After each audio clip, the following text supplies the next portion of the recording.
me, 32 at the time, working as a logistics optimization specialist for a decent-sized company. Let's call it Streamline Logistics. Not a glamorous job. No one understands what I do. Basically, I look at incredibly complex systems of trucks, warehouses, and delivery routes, and I find ways to make them cheaper and faster. It's a numbers game. Pure data, pure logic. I was good at it. Very good. My boss, the operations director, was a typical middle management guy. A bit of a coward, hated confrontation, but he liked me because my work made his department look fantastic. As long as the numbers were green, he left me alone. The work culture was fine. A little boring, very corporate, but professional. You did your job, you did it well, you got rewarded. Simple. The company had just landed a massive client, Megacorp. Their supply chain was a complete disaster. I spent about 2 solid months buried in their data, barely sleeping. I redesigned their entire North American distribution network. The result? I saved them something like $5 million in the first quarter alone. Director was ecstatic. I got a big bonus. I was the golden boy of the department. Life was stable. I had my routine. Go to work, solve puzzles with data, go home. Then, sometime in the spring, the company decided it needed a cultural shakeup. We get an all-hands email from the director announcing our new senior HR business partner, Yvonne. The email was full of the usual corporate buzzwords: dynamic synergy, forward-thinking leadership, fostering an inclusive ecosystem. My eyes glazed over before I finished the first paragraph. A few days later, we have the official introductory meeting. Yvonne stands at the front of the conference room. She has that specific sterile look of a career HR person. Everything is neat, pressed, and completely devoid of personality. She gives a speech. It's a masterclass in saying absolutely nothing with the maximum number of words. She talks about her vision for the company's culture. It's about moving beyond outdated metrics of success and embracing a more holistic, people-centric paradigm. She mentions psychological safety at least a dozen times. She wants to empower marginalized voices and deconstruct traditional power structures within the office. I look around the room. The older guys just look confused. The younger guys are trying hard not to roll their eyes.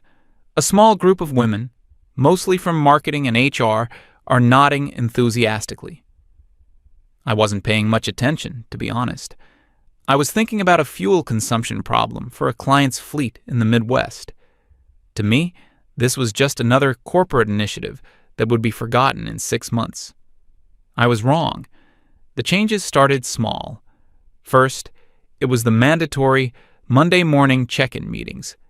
Everyone had to go around the circle and share their name, their role, their pronouns, and one thing they're grateful for. It was excruciating. 30 minutes of wasted time every single week. The gratitude part was the worst. People trying to one-up each other with saccharine stories about their weekend. I just said my name and job title, and I'm grateful for coffee. Yvonne would always give me a tight, disapproving smile. Next came the mandatory workshops. The first one was on unconscious bias. It was a 4-hour session run by some outside consultant Yvonne hired. The whole thing was a joke. Vague accusations, poorly designed PowerPoint slides with stock photos of diverse people laughing at salads. The consultant kept talking about how a workplace based on meritocracy is often just a cover for systemic prejudice. According to him, my entire way of thinking, using objective data to find the best solution, was part of the problem. I sat in the back with my laptop, quietly fixing a routing algorithm for a shipment stuck in Dallas. I noticed Yvonne watching me for most of the session. She never said anything, but she had this look, like she was observing a lab rat she was planning to dissect. A few weeks later, a new Slack channel appeared. Brave Spaces. It was a channel, moderated by Yvonne for employees to share their experiences and feelings without fear of judgment. It quickly turned into a public complaint forum. People would complain about anything and everything, the temperature in the office, the brand of coffee in the break room, but mostly they complained about their colleagues. It was always vague. Someone on the operations team used a very dismissive tone in an email today. Yvonne would immediately jump in. "Thank you for your courage in sharing this. This is a valid experience. We need to address the impact of harmful communication styles." She was weaponizing feelings, turning subjective interpretations into workplace offenses. The atmosphere in the office started to change. People became wary, cautious. You could feel the tension.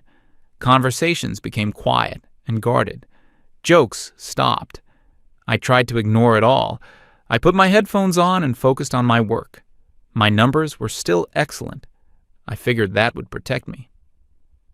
One afternoon, I was eating lunch at my desk, trying to solve a particularly nasty logistics puzzle. Yvonne was sitting with her little clique from HR at a nearby table. I could hear their conversation. They were talking loudly, almost performatively. Yvonne was going on a rant about male toxicity in the tech and logistics sectors.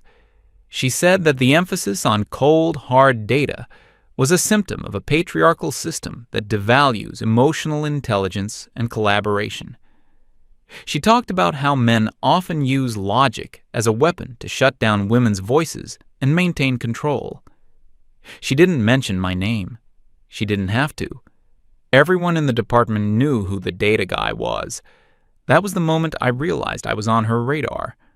I wasn't just a neutral employee anymore. I was a symbol of the old way she was determined to destroy. The breaking point came during the quarterly budget meeting. It was a big meeting. The director, all the department heads, and key specialists. Yvonne was there to present her flagship proposal. She called it the Equipath Initiative. It was an ambitious and incredibly expensive plan. It involved hiring a team of dedicated DEI consultants. It proposed a new recruitment policy with strict quotas based on identity groups, not experience or qualifications. It included a reverse mentorship program where senior male employees would be paired with junior female employees to learn from their experiences of the workplace. The whole thing was a Trojan horse for her ideology, and she was asking for a massive chunk of the department's budget to fund it. She gave a very passionate presentation, full of emotional language about fairness and justice. The director was practically sweating. He was terrified of saying no and being labeled a bigot. You could see he was ready to approve the whole thing. He wrapped up the presentation and said, "Great. Thank you, Yvonne. Does anyone have any questions or feedback?" The room was silent. No one wanted to be the one to challenge her. Then he made a mistake. He looked at me. "Sam, you're our numbers guy. What's your take on the projected impact?" I could have just nodded and kept my mouth shut. I should have. But my entire job is about objective analysis. It's what I'm paid to do. I calmly opened my laptop and connected to the projector. I said, "I took a look at the proposal last night and ran some numbers. I pulled up a simple, clean spreadsheet. No emotion, just data. The proposed budget for the Equipath Initiative is approximately $750,000 for the first year," I began. "This includes salaries for new hires, consultant fees, and software licenses for the tracking platform." I switched to another tab. I've compiled public data from 5 other companies in our sector that have implemented similar large-scale DEI programs in the last 3 years. On average, they saw a 15% drop in departmental productivity in the first year and a 20% increase in voluntary turnover among their top-performing employees. I could feel Yvonne's eyes burning a hole in the side of my head. I kept going. The turnover is often attributed to senior specialists feeling that career progression is no longer tied to performance. Then I pulled up my final slide. For perspective, That same $750,000, if invested in the new fleet tracking software we've been requesting for 2 years, would generate a projected ROI of over 300% within 12 months. It would directly improve our service for every single one of our clients. I finished with, from a purely operational and financial standpoint, the EquiPath initiative represents a significant cost with a high probability of negative returns. I sat down. The silence in the room was deafening. I hadn't been aggressive. I hadn't been emotional. I just stated the facts as I saw them. Yvonne smiled, a terrifying predatory smile. She looked at the director and said, "Well, thank you, Sam, for that spreadsheet-based perspective. It's good to be reminded that some people can only see the world in terms of dollars and cents. The rest of us are trying to build a better, more human workplace." It was a brilliant move. She reframed my objective analysis as a moral failing. The director, utterly spineless, immediately folded. He started babbling about how the company needs to invest in its people and how some returns can't be measured on a spreadsheet. The budget for Yvonne's initiative was approved. I knew in that moment that I had signed my own death warrant. The retaliation was swift but indirect. A week later, Yvonne's HR department launched a new 360-degree anonymous feedback tool. Employees were encouraged to leave anonymous feedback about their colleagues' adherence to company values. Suddenly, my life became a living hell. I was called into a meeting with Yvonne. The director wasn't there, just her. She had a printed file on her desk. She told me that she had received a significant volume of concerning feedback about me. She wouldn't tell me who it was from. She wouldn't even tell me the specific incidents. It was all vague nonsense. Feedback suggests your communication style can be intimidating to junior colleagues. It has been noted that you often dominate conversations with data, leaving a little room for other perspectives. Several reports mention a gatekeeping attitude towards information, which creates an environment of exclusion. I asked for a concrete example. Can you tell me one specific thing I did that was wrong so I can understand? She just smiled and said, "We're not here to place blame, Sam. We're here to discuss patterns of behavior." It was a kangaroo court. I was being tried for crimes I didn't know I'd committed by accusers I couldn't see. The campaign escalated. One of my junior analysts, a young woman I had personally trained, made a small error in a report. I pointed it out to her privately in a direct message, showed her the correct formula, and told her not to worry about it. Standard procedure. 2 days later, I'm in another meeting with Yvonne. The new complaint. I had publicly shamed a female colleague for a minor mistake, which contributed to a culture of fear. Someone had twisted my private helpful message into an act of aggression. My old work friends started avoiding me. They'd go quiet when I walked into the break room. They wouldn't make eye contact in the hallways. They were scared. They knew Yvonne was targeting me, and they didn't want to get caught in the crossfire. The director started ignoring my emails. When I tried to talk to him about the situation, he would suddenly have another urgent meeting to attend. He had already thrown me to the wolves. The final meeting happened on a Thursday afternoon. I remember because it was raining. I got the calendar invite from the director's assistant. Urgent meeting. I walked into his office. He was there, looking pale and uncomfortable.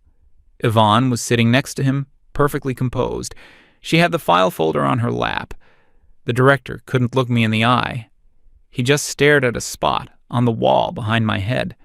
He cleared his throat and started reading from a script. Sam, after a thorough review process, and considering the feedback from multiple team members, we've come to the difficult decision that your role at Streamline Logistics is no longer a viable fit for our company's forward-facing cultural strategy. I just stared at him. You're firing me. He flinched. We're terminating your employment. It's a strategic realignment. It's not personal." I looked at Yvonne. She had a small, triumphant smirk on her face, the look of a hunter who had finally cornered her prey. I didn't yell. I didn't argue. What was the point? The decision had been made weeks ago. This was just a formality. I asked one question. Is this decision based on my performance metrics or on the anonymous complaints in that folder? The director just stammered. It's a holistic assessment, Sam. We have to consider all factors. Yvonne slid a document across the table, a severance agreement. It offered a decent payout in exchange for my signature on a comprehensive non-disclosure and non-disparagement agreement. They were buying my silence. I signed it without reading. I stood up, pushed the chair in, and walked out of his office without another word. Security was already waiting at my desk with a cardboard box. They watched me pack my few personal belongings, a coffee mug, a picture of my dog, a few books. As they escorted me out of the building, walking me past all my former colleagues who were pretending to be intensely focused on their screens, I saw Yvonne watching from her office window. She was smiling. I was unemployed, with a black mark on my reputation, all because I had dared to challenge her with objective facts. She had won. She had completely destroyed my career, and I had no idea what I was going to do next. The next few months were rough, really rough. The severance money was nice, but it didn't last forever. I started looking for another job right away.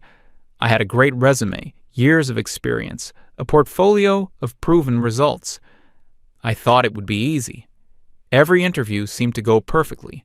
I'd nail the technical questions, the hiring managers would be impressed with my work. Then I'd get to the final round, the one where they call your references, and then silence, ghosted. Or I'd get the generic email. We've decided to move forward with another candidate. It happened over and over. I finally got a call from a recruiter I knew, a guy I'd worked with in the past. He was honest with me. He said, "Sam, I don't know what you did at Streamline, but the story out there is not good. The official line from their HR is not a culture fit, but the unofficial word is that you were a problem, abrasive, a toxic influence." Yvonne hadn't just gotten me fired. She had poisoned the well. She had made sure my professional reputation was garbage. I was effectively blacklisted in the industry. For a while, I gave up. I spent my days just existing. I lost a lot of weight. The feeling of injustice was eating me alive. I did everything right. I worked hard. I produced results. I was a good employee. And for what? To be taken down by someone who valued ideology over competence. It felt like the whole system was rigged. After hitting rock bottom, I knew I had to do something. I couldn't get a job at a big company, so I'd have to make my own way. I started reaching out to small businesses, startups that couldn't afford a full-time logistics expert, but were bleeding money on inefficient shipping. I offered to work as a freelance consultant. No long-term contract. Just pay me a flat fee to analyze your system and give you a plan to fix it. The first gig was for a small e-commerce company that sold custom furniture. Their shipping costs were killing them. I spent a week living in their data. I found the bottlenecks, restructured their warehousing, and negotiated better rates with a regional freight company. I saved them 40% on their shipping expenses in the first month. The owner was so grateful he became my biggest advocate. He started recommending me to everyone he knew. Word of mouth is a powerful thing. Slowly, I built a client base. I was my own boss. I set my own hours. And I only had one metric for success: results. I was happier than I had been in years. Around this time, I started hearing things about what was happening back at Streamline Logistics. A few of my old trusted colleagues had reached out, the ones who had been too scared to speak up before. They told me the place had become a nightmare. Yvonne's Equipath initiative was in full swing. Competent people were either leaving or being pushed out. replaced by new hires who ticked the right demographic boxes but had no idea what they were doing. Productivity had plummeted. The mandatory emotional sharing circles were now happening twice a week. My old department, the one I had built into a finely tuned machine, was a mess. Deadlines were being missed constantly. Their biggest client, Megacorp, the one I had single-handedly saved, finally got fed up. They pulled their multi-million-dollar contract. That was a huge blow to the company. The financial reports were starting to look ugly. Meanwhile, my own little consulting business was growing. I ended up getting a long-term contract with a smaller, more aggressive competitor to streamline. Let's call them Apex Solutions.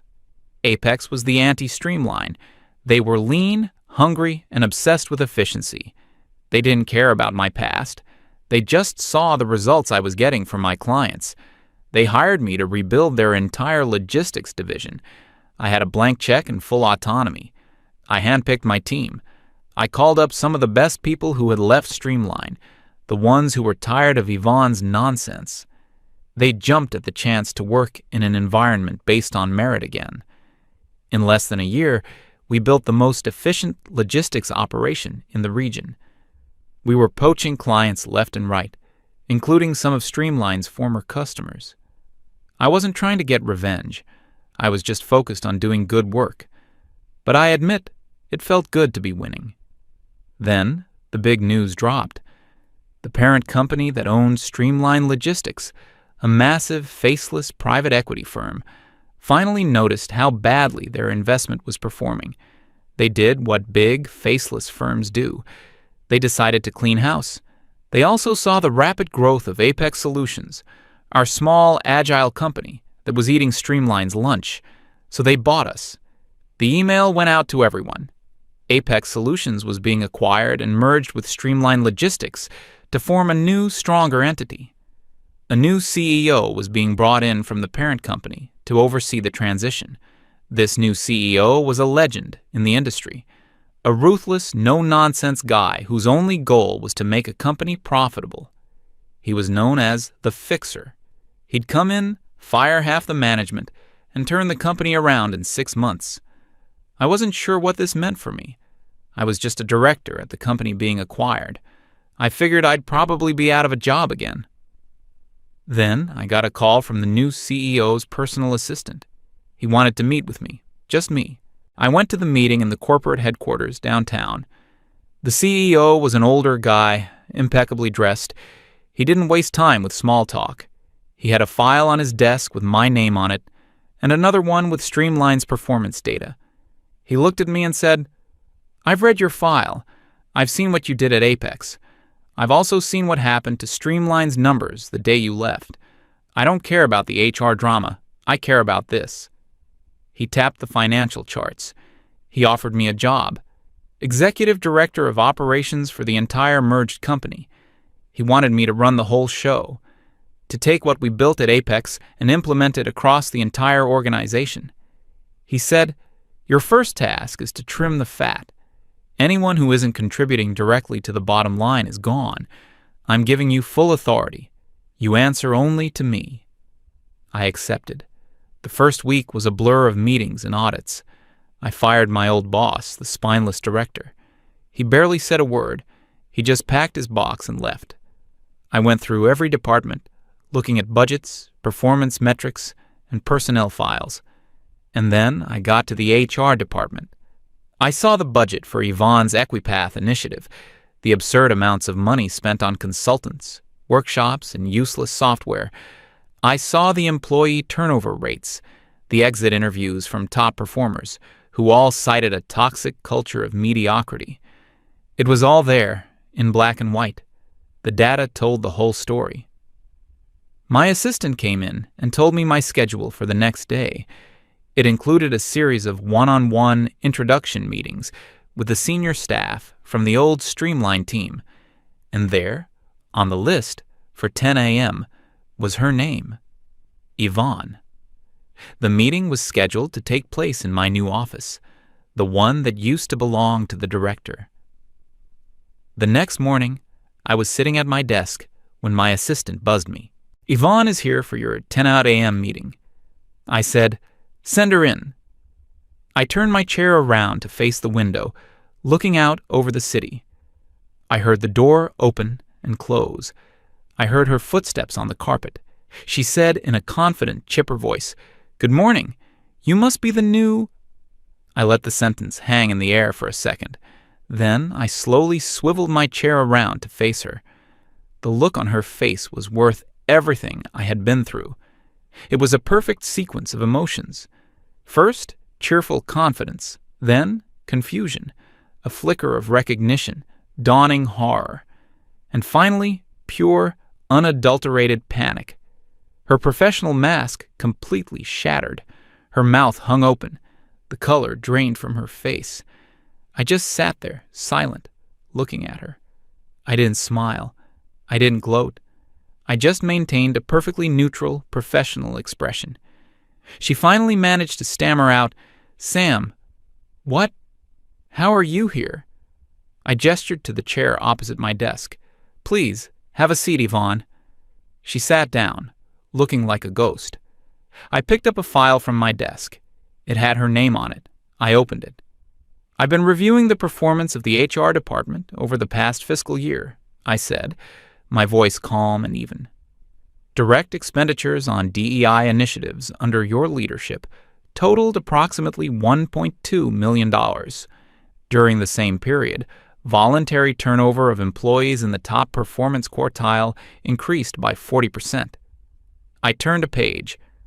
"The loss of the Megacorp account, which has been directly linked in exit interviews to service failures stemming from your recruitment policies, resulted in a projected revenue loss of $15 million. I looked up from the file and made direct eye contact with her. "You championed a culture that prioritized feelings over facts and ideology over results. This company is no longer interested in that business model." She started to speak, a desperate string of HR buzzwords. Psychological safety, inclusive environment, building trust. I held up a hand to stop her. The new corporate culture is based on a single principle: merit. Your performance, when measured by any objective metric, has been a catastrophic failure. I closed the folder and pushed it to the side of my desk. "As of this moment, your position as senior HR business partner has been made redundant. Your employment is terminated, effective immediately." She just stared at me, speechless. All the power, all the smug certainty she had wielded for so long was gone. I pressed the intercom button on my phone. "Security, please come to the executive director's office." I stood up and walked to the window, turning my back on her. I looked out at the city, at the trucks moving on the highways below. It was a system, a complex, logical system, and I was in charge of making it work. I heard the door open behind me. I heard the quiet, firm voice of the security guard. I heard her being escorted out. I never looked back.